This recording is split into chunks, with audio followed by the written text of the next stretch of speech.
Anchorage really does offer a lot to people who are considering moving to Alaska, but unfortunately, there are definitely going to be some reasons why you should consider not moving to Alaska, and today that's what we're going to be talking about in this video. Before we get started though, my name is Jamin Goecker. I'm an associate real estate broker in the state of Alaska. My mission is to help you to build an intentional and significant legacy for yourself and your family by coaching in real estate, and today we're going to be talking about the reasons why you should not move to Anchorage, Alaska. Now, keep in mind, there's going to be pros and there's going to be cons for everywhere that you move, and these are going to just be the negative aspects of moving here. There's a lot of great things about living in Alaska or living in Anchorage, and these are just going to be some of the more negative aspects that you see. And for a lot of you, these might not even be a factor, so it's just kind of a big whatever and move there, and that's going to be perfectly fine. But the big thing is just that you know all the facts so you can actually make that informed decision, and that's the purpose of this video. You know, one of the big complaints I hear from people who live in Anchorage is that there is an increasing homeless population in Anchorage. And there's going to be certain areas where you can go ahead and be able to see just kind of driving around where there's more or less a higher concentration. But as someone who did live here back in the early 2000s and then, you know, for the past 7 to 8 years or so, I can definitely say that there has been an uptick in the homeless population. And again, you're going to have to just go drive around a little bit to really get a sense as to where that homeless population is more or less concentrated.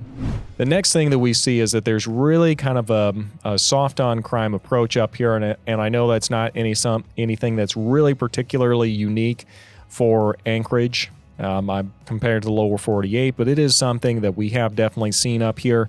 Luckily, they did go repeal one of the biggest things that was very light on crime, SB 91, because that essentially created a catch and release system up here for the criminals. And I'm sure, as you know, it does not matter how well our police department does their job in catching the criminals.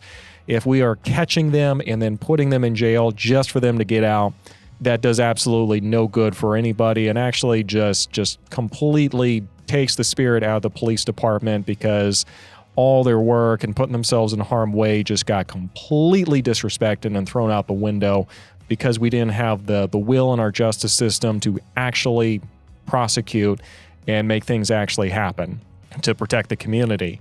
And so, yeah, there definitely seems to not be as much of a desire to follow through on justice in Anchorage. And again, I know that's not anything that's particularly unique to Anchorage, but it is something that does deserve being noted.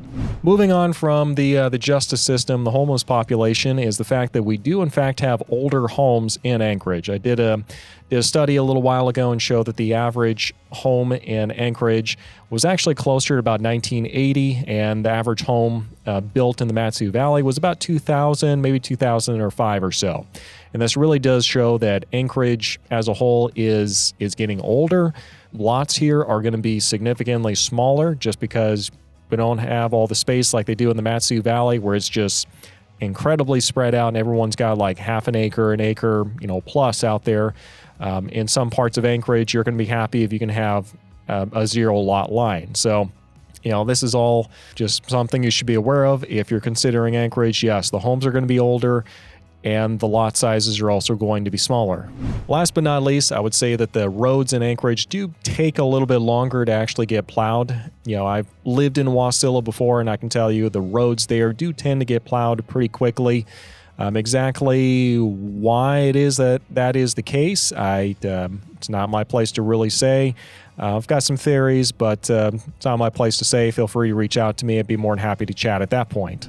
All right, let's go and take a break real quick and respond to a comment in the comment section I got a little bit ago. And this one's talking about building in Alaska. So this comment says, what if you're building, but you're doing it yourself with a lot of experience, just none in the Alaska area? So I'm assuming this one was talking about the expenses of living in Alaska, and one of the cost savings you might be able to do if you have that experience in your back pocket with building is you could just build your house yourself. And I'm sure that this could be an option. It all comes down to how much experience that you actually have. I people say they have experience. And does that mean you're just working as a subcontractor, or does that mean you have experience as a full-fledged licensed, bonded, and insured contractor in another state who's accustomed to building homes from the ground up? I really couldn't say. At the very least, like even if you do have all those credentials, make sure you partner up with somebody who's licensed, bond, insured up here, and make sure you actually talk shop with them and make sure you fully understand all the codes and the specific environmental challenges that the homes up here in Alaska will put on homes. So that would be my recommendation there.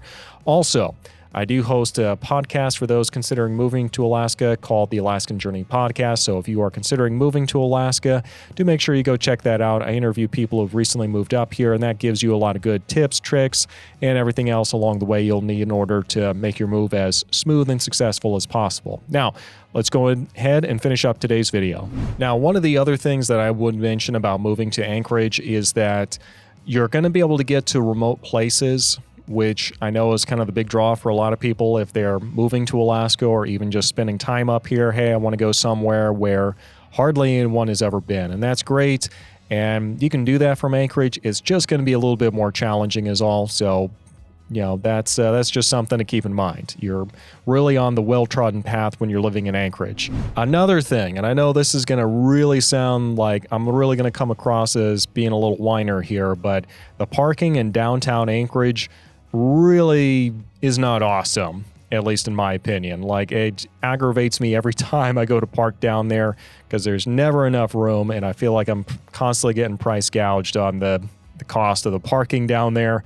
And of course, everybody always wants you to download their app, and no, we'll protect your data and all that. And it's like, I'm so tired of giving my data to people, my credit card information to just somebody who said that they'll protect my stuff, and that it bugs me every single time. So yeah, I'm definitely going to put that in the con column for Anchorage. Parking in the downtown area of Anchorage can be a little not optimal. We'll just say that, not optimal.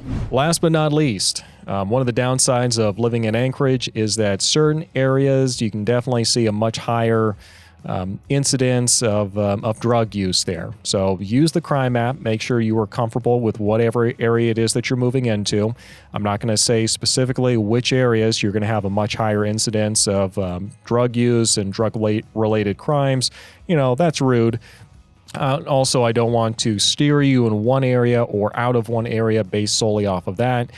Every town is going to have drug use, but you need to really be paying attention to the crime maps and make sure that you are comfortable with whatever the crimes are and the nature of the crimes being committed in that specific area. And that really can save you a lot of trouble in the future, because I know a lot of people that reach out, they're not really sure what area they want to move to. Maybe they haven't been to Alaska before, or Anchorage specifically, and they're not really sure.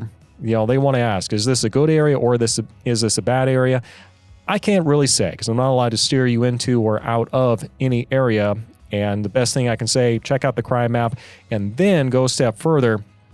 Check out the crime map for where you currently live to give you a baseline idea as to what the crime is probably like living in that specific area. And that usually will give you some good sense as to what the crime rate is in that area, and also what some of the drug usage is like in that area as well. But yeah, no, there are some parts of, sometimes I've gone through Anchorage that you just have someone that's completely tweaking, losing their mind, just walking right across the road. And you kind of have to keep your head on a swivel in some parts of town to make sure you don't accidentally run into somebody. So this has been my video talking about the reasons you should not move to Anchorage.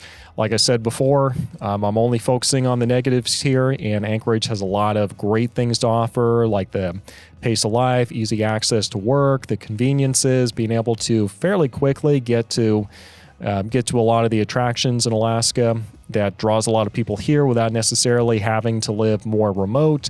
So it does have quite a bit to offer. These are just the negatives though, and for all I know, all these things that I've listed out have really been value propositions for you. So hope you enjoyed, and we'll see you next time.